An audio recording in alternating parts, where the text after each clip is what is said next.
তাজমহল কিন্তু শুধু ইন্ডিয়াতেই নেই, বাংলাদেশেও একটা দারুণ তাজমহল আছে। কে কে এখানে গিয়েছেন জানাবেন। আমরা আজকে চলে এসেছি নারায়ণগঞ্জের তাজমহল দেখতে। তো এটা ছিল তাজমহলের গেট। গেটের পরেই হচ্ছে একটা অনেকটা রাস্তা, পুরো সুড়ঙ্গের মতো করে রাস্তাটা তৈরি করা। তো আস্তে আস্তে আমরা এগিয়ে যাচ্ছি। সামনেই একটা কাউন্টার দেখতে পাচ্ছেন। এই যে এখান থেকে টিকিট কাটতে হয়। তবে এখানকার মজার বিষয় হচ্ছে শুধু তাজমহলে ঢোকার জন্য টিকিট না, এখানে টিকিট হচ্ছে দুই জায়গার জন্য একসাথে কাটতে হবে। কাটলে আপনি যে একটা দেখবেন আর একটা দেখবেন না, সেটা হবে না। আর একটা হচ্ছে পিরামিড, পাশেই আছে, তাজমহলের একদম পাশেই পিরামিড। তো দুইটার জন্য একসাথে টিকিট কাটতে হবে, 150 টাকা করে টিকিট। তো আমরা দুইটা টিকিট কেটে নিয়ে এবার ঢুকে পড়েছি। এটা ছিল তাজমহলে ঢোকার একদম শুরুতেই। এই যে দেখুন আমার বাবি সোনা আর তার বাবা। আপনাদের একটু দেখিয়ে দেই যে এই তাজমহলটা ঠিক কোন শাহজাহান এবং মমতাজকে নিয়ে তৈরি করা। এই যে দেখে নিন, এরা দুজন হচ্ছেন সেই সম্রাট আর সম্রাজ্ঞী। এনাদের নামেই এই তাজমহল, মূলত এনারাই তৈরি করেছে। হাসি খুশি প্রবেশ, এখান থেকে কিন্তু আপনি মুখ কালো করে ঢুকতে পারবেন না।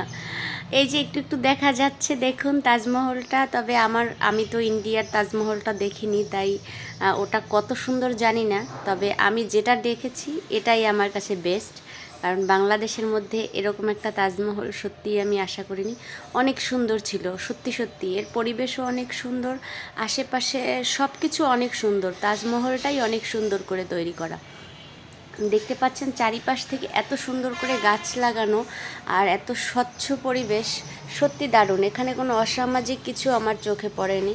এবং আছে না অনেক জায়গায় পার্কে ঢুকলে পরে দেখা যায় যে একটু অন্যরকম কাপেলরা থাকে কিংবা বাজে ব্যবহার, অনেক সুন্দর ছিল।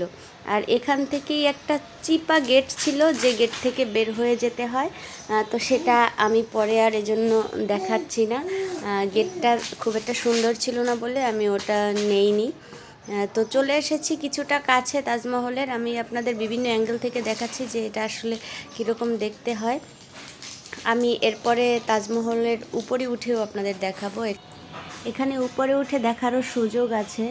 দেখুন কত মানুষ এসেছে, তারা সাজুগুজু করে এসেছে, দারুণ লাগছে।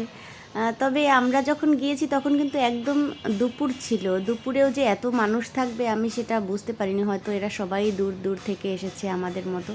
তো উঠে পড়েছি, এই যে দেখুন একদম কাছ থেকে।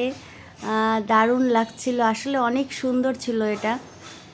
দেখুন আমার আগেই তারা পৌঁছে গিয়ে বসে আছে। আমি আসলে ক্লিপস নিচ্ছিলাম বলে আমার একটু লেট হলো। তারা দুজন অলরেডি চলে এসেছে। বাবি এদিকে তাকাও। তো আজকের মতো এখানেই শেষ করব। এই যে উপর থেকেও একবার দেখিয়ে দিলাম। আপনারা চাইলে এখানে অবশ্যই আসতে পারেন। নারায়ণগঞ্জে আসলে অবশ্যই আসবেন, দারুণ একটা জায়গা।